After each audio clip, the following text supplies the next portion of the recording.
So when I started recording for my YouTube channel, my self-improvement YouTube channel, I made a lot of mistakes that could be easily like tweaked and checked beforehand before you press that record button.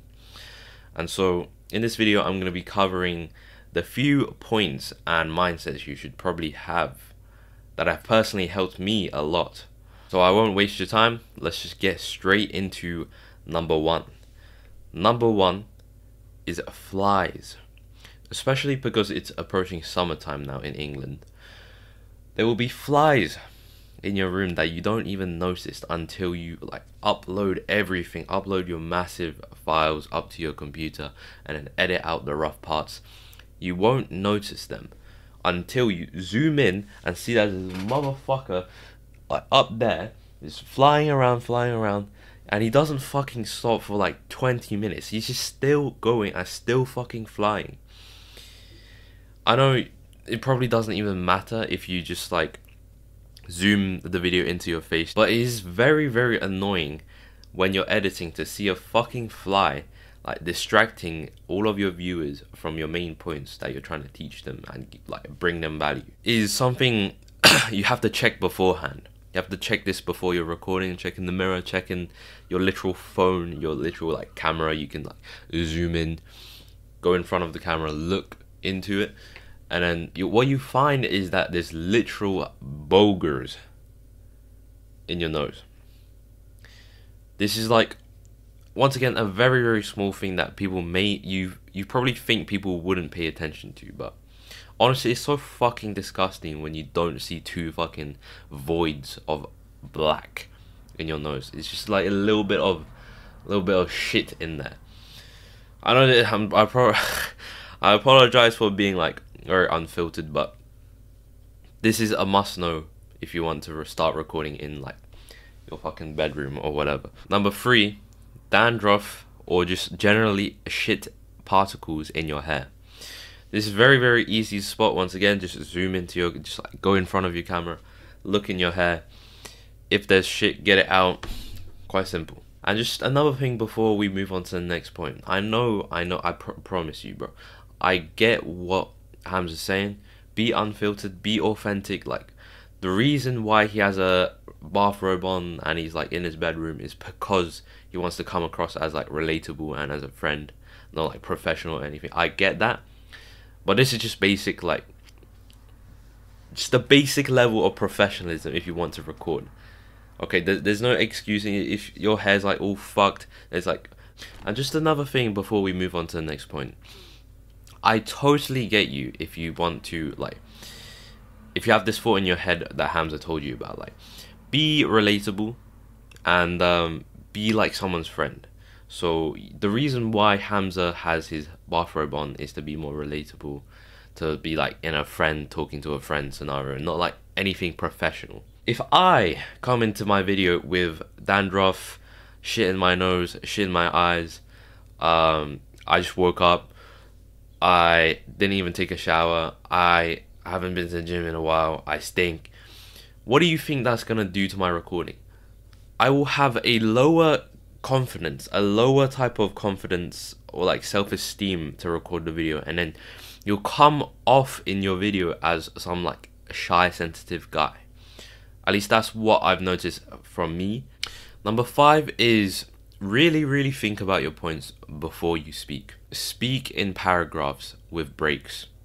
Have it very clear in your head what you're going to say. Just take like 5, 10, 15 seconds break, and then another paragraph of speech, and then so on.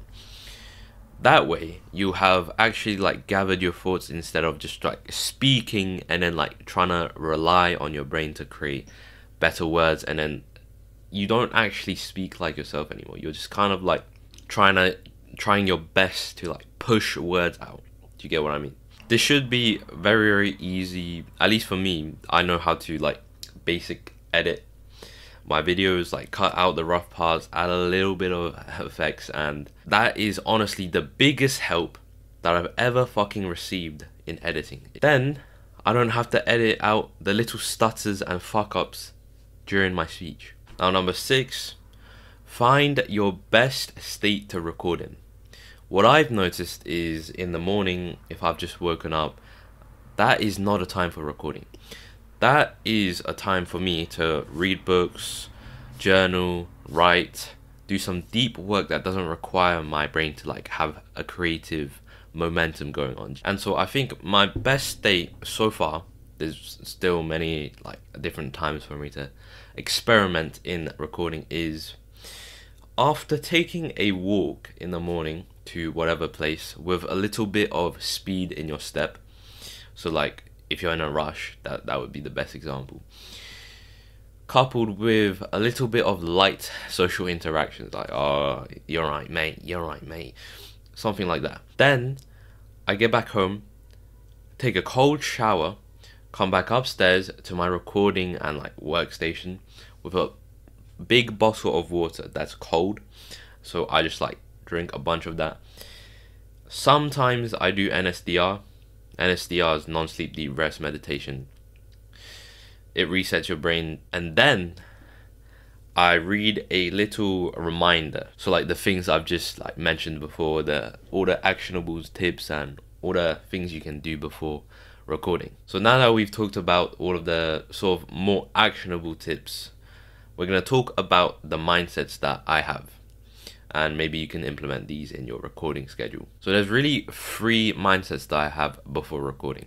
One is the visualizations. I have to visualize myself right beforehand succeeding in recording, having high energy, high charismatic like feelings, and not stuttering. You don't have to go into depth in this visualization. It's not like thing you have to note down. It's literally just you thinking into the future, picturing that like creative imagination in your head of you succeeding, and then you execute. Number 2 is speak to your best friend. So this is basically another visualization, but if you think of your camera as your best friend and like you're just sitting at a campfire place, it helps a lot in bringing out your authenticity. And I'll just bring you a quote: you can escape competition through authenticity. What that means is basically if you be yourself, you create your own niche. Create your own niche, that means you're not competing with anyone else. I think that's what it means anyway. The third mindset tip is literally the most important thing that I keep on still messing up to this day. This is a very like hardwired thing in everyone's mind, I think. Or at least in mine. It's saying you instead of I. So what I often do is say, oh, you have to do this, you're doing that wrong, you have to do my way's better. That is not the way. What I have to do is, instead of doing you have to do this, is tell more stories about myself, tell more about my experiences, tell what I'm doing, and then say, oh, hopefully you can find value from this, and that is it. That is what I'm doing right now, and I think it's working better than the you have to do this. And so with all of that covered, I want to leave you with an actionable step. You can go and create your own Notion page of this. Is what I'm trying to tell you is make a page to document all of your videos, and with each video, the best thing you can do to make them better is literally just write down one improvement per video. Oh, this video, oh shit, I had a booger in my nose. Next video, I'm gonna get that shit cleaned out of my nose. That is what I'm trying to say. And so I'll probably link a Notion page down below. If I haven't, then like just make your own. In a bit, bro. Hello, bro. Just quick thing at the end. If you've watched the video, I thank you once again, but I just want to give you another example. In this video that you've just watched, like the previous clip of me actually, like the camera's up here and whatever. The previous clip that you just watched, my 2 improvements were, one, I used the the actual camera that you're supposed to use to like record good videos on your iPhone. So the one I'm using right now is I can actually see my face moving. Like, bro, I don't know how to fucking explain it. All right, the screen camera, don't use that anymore. At least I'm not using that anymore. In that video you just watched, I used the front camera you used to go like, oh shit, that's beautiful. I hope you get what I mean.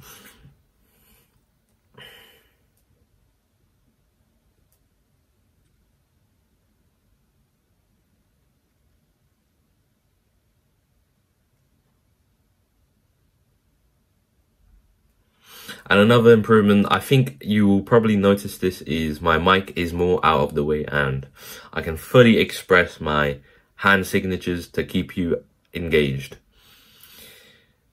I don't know if I should have said that, but oh well. I hope this video helped. In a bit, bro.